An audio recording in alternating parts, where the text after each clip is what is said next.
चौथी के चांद को हमने देखा था, लेकिन इसे मुझे सच अवश्य करना चाहिए। सखाओं को लिया साथ में और कहा कि चलो मणि की खोज करते हैं। आज भगवान कृष्ण अपने सखाओं के साथ एक वन में जाते हैं। वहां पर एक गुफा दिखी और भगवान कृष्ण ने कहा कि यत्र तत्र सर्वत्र खोजा, वह मणि मुझे नहीं दिख रही है। आप सभी लोग यहीं रुकना, हम अंदर जाते हैं, देखते हैं अंदर क्या है। ऐसा तो नहीं गुफा में मणि रखी हो। तो उन्होंने कहा महाराज पता नहीं अंदर कौन हो, कितने लोग हो, क्या करें आपके साथ, तो हमें कुछ आप आश्वासन देकर जाइएगा। भगवान कृष्ण कहा मतलब? बोले हमें यहाँ कब तक खड़े रहेंगे, कुछ तो बताओ हमें। तो भगवान ने कहा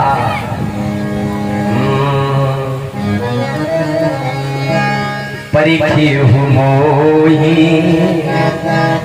एक पखवारा,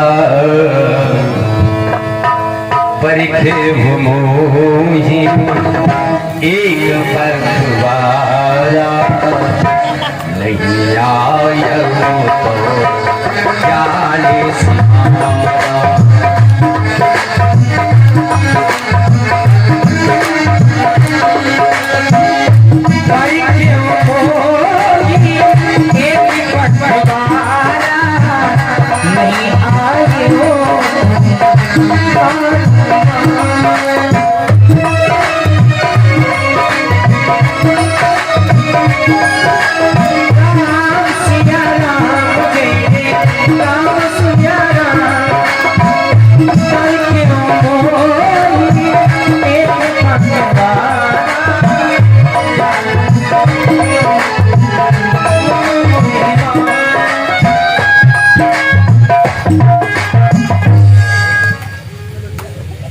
यही बात बाली ने अपने भाई से कही थी।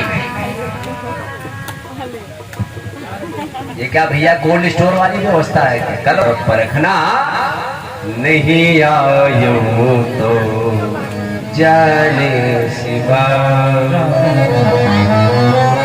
तो समझ लेना तुम्हारे सखा का कुछ हो गया है। भगवान ऐसे गुफा में प्रवेश करते हैं, देखते हैं एक सुकुमारी सी कन्या उस मणि के साथ खेल रही है।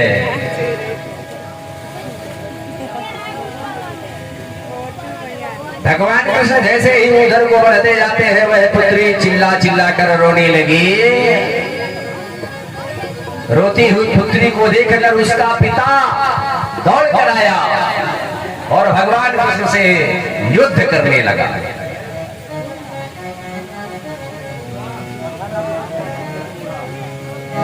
सुखदेव जी से राजेंद्र परीक्षित ने कहा महाराज वो कन्या कौन थी, उसका पिता कौन था, युद्ध क्यों करने लगा? सुखदेव महाराज जी ने बताया राजेंद्र परीक्षित यह जामवंत जी की गुफा थी, उसकी पुत्री उस मणि के साथ खेल रही थी। जैसी नन्ही मुन्नी सी प्यारी सुनहरी सुलोचनी कन्या ने कृष्ण को देखा तो वह चीख चीख कर चिल्ला चिल्ला कर रोने लगी। जामवंत जी ने अपने पुत्री के रोने की आवाज सुनकर दौड़ कर आए और भगवान कृष्ण से कुछ गए, द्वंद्व युद्ध शुरू हो गया।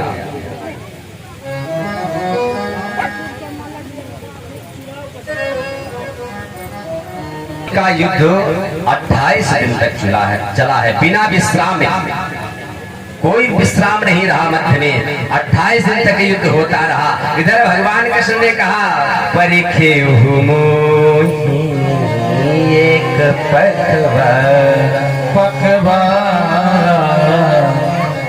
अब 15 दिन तक देखा, 16 दिन तक देखा, 28 दिन तक वहां कौन खड़ा रहेगा।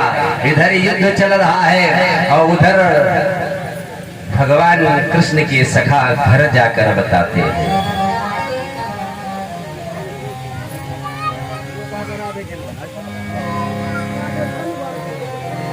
बिलखते हैं। आज भगवान कृष्ण ने आसीत तद्रष्ट अष्टाविहा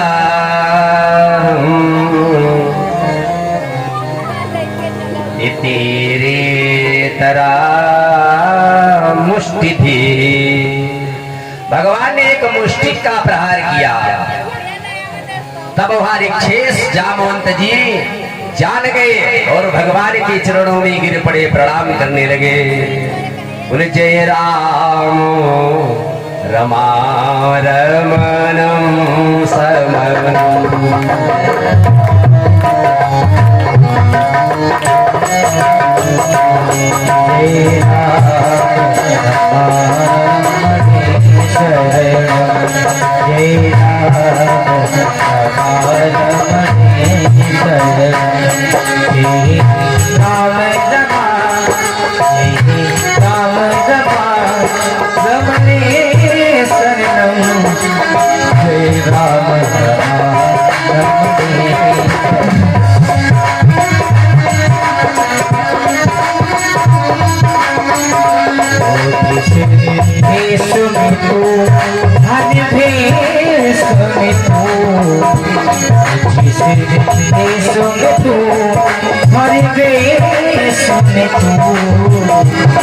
तेरे नाम अनेक हुए,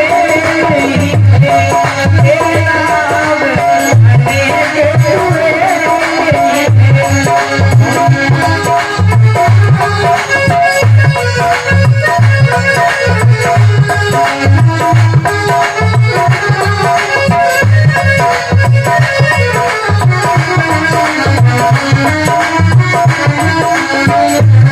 तेरे नाम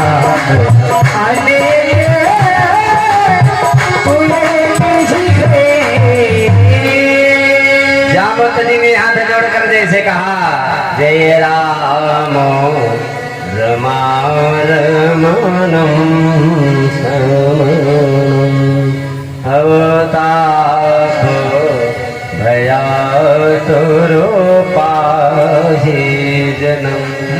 अरे आप तो राम हैं, पहचान गया प्रभु, और मैं इसीलिए युद्ध कर रहा था। जब आपने मुष्टिक का प्रहार किया तो मैं समझ गया आपका अवतार हो गया है। अब देखो सुखदेव जी से परीक्षित जी ने कहा महाराज कहाँ आप द्वापर की कथा सुना रहे थे, कहाँ त्रेता में घुस गए, ये सुनने वाले क्या कहेंगे पंडित जी, कहाँ कहाँ की कथा जोड़ते रहते हैं। कह सकते हैं भाई श्रोता है, भगत स्वतंत्र सकल गुण खानी। कहा नहीं, ये जामवंत जी वही है जो राम के समय में थे।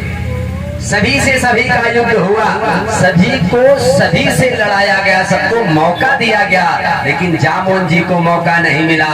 और जब राम जी की सारी लीला संपन्न हो रहे थे तो जामवंत जी ने कहा कहो प्रभु सब हो गया। बोले हाँ। बोले हम क्या करें, अब कहाँ जाए, कहाँ समाये जाके, हमारी तो भी खुजली सारी व्यवस्था वही है, हमको किसी से पाला ही नहीं पड़ा, किसी को लड़ाया नहीं हमसे। अब महाराज हमारे बाहों में खुजली हो रही, हम कहाँ रगड़े जाके, दीवार में रगड़ेंगे वो भी गिर जाएगा, किसी वृक्ष से लगेंगे वो भी गिर जाएगा। बोले जाओ थोड़े दिन और खुजली सहन करो। बोले कब तक?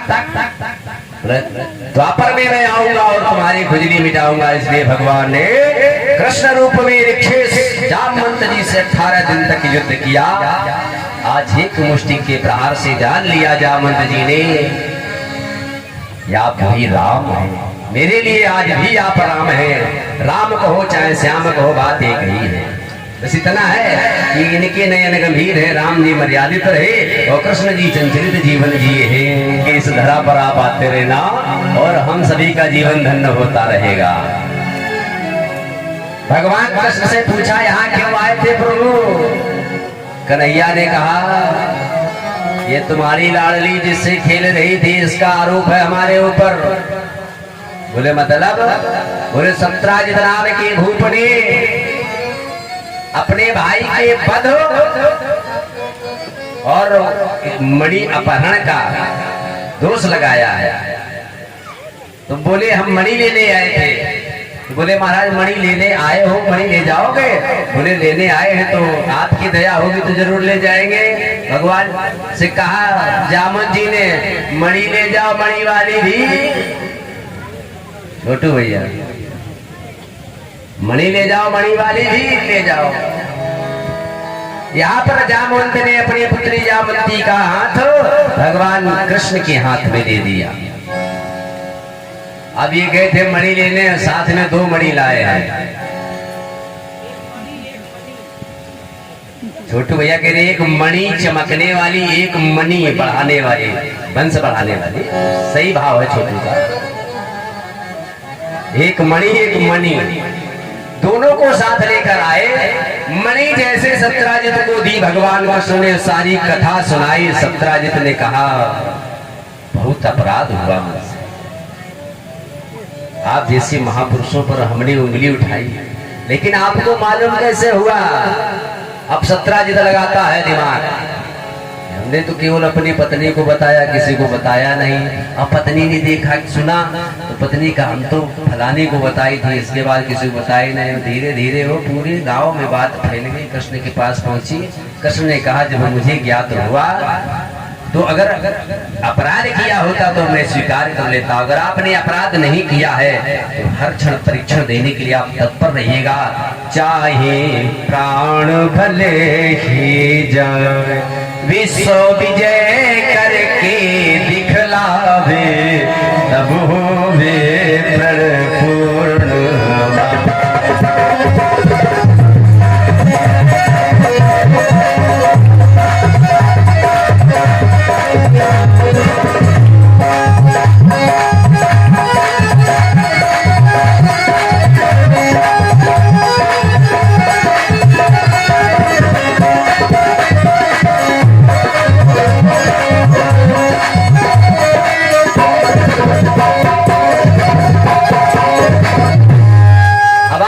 पंडित जी पता नहीं क्या गाने लगे, मैं गा रहा हूँ, आप लोग जो मन में है कह लीजिएगा।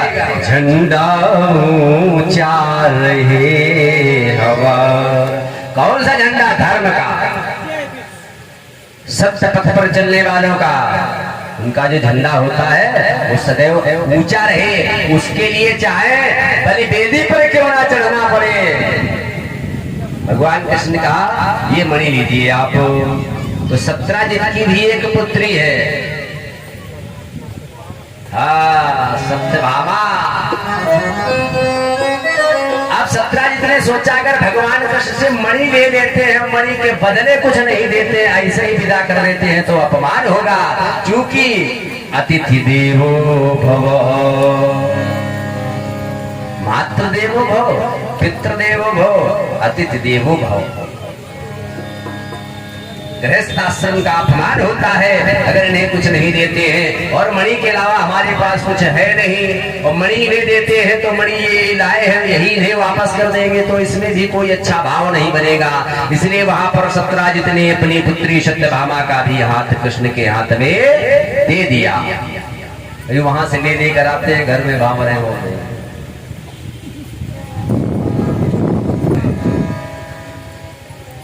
हाँ 3 हो गए। कल वाला याद है सभी को, क्योंकि कल